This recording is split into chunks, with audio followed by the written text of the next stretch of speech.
Maybe he spent the night out, Wendy, my dad suggested. Oh, I have no doubt he was out last night, but I'm certain he came home. Where would he stay?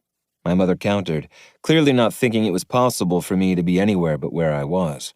My dad hesitated for just a moment before he advised, "Don't make me answer that question, dear.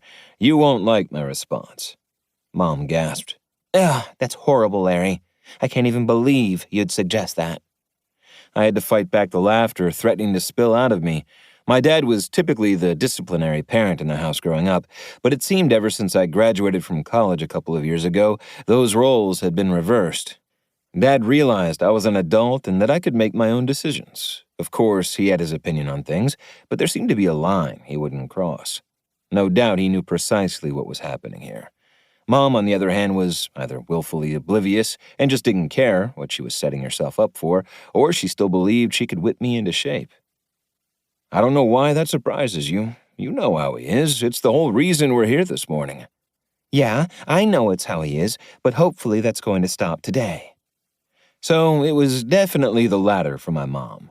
She thought she could whip me into shape, even if there was a bit of fear lingering there that she might not like what she'd see when I opened that door.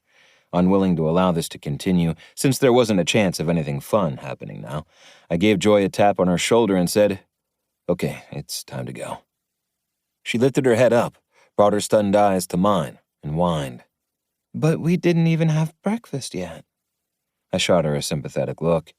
Sorry, it's not going to happen this morning. Without waiting for a response, I did an ab curl to sit up and curled my fingers around her shoulders to move her off to the side. You're serious? She sounded wounded. There were 3 loud raps on the door. Jerking my head in that direction, I explained. My parents are here for a family meeting, so we're going to have to postpone the breakfast date to another time. He's not here, Wendy. He is, Larry. My mother refused to be denied, and she proved that when her voice carried loudly into the space. Malcolm Westwood, if you don't open this door right now, I'm calling a locksmith, and I don't care if you think you'll want to have me arrested for trespassing. I'll happily go in handcuffs, but I won't be leaving here without talking to you first. I rolled my eyes. I could just imagine her making a megaphone with her hands and holding them up to the door, as though she believed I hadn't heard the knocking or their conversation. Even more amusing was that it would be Wendy Westwood who would have no problem being arrested just days after the Thanksgiving holiday, all because she wanted to have a talk with her son. The Christmas-themed cutie, who was naked beneath the blanket, finally seemed to grasp the seriousness of the situation and sprang out of the bed to gather up her clothes and throw them on her body haphazardly. I grinned.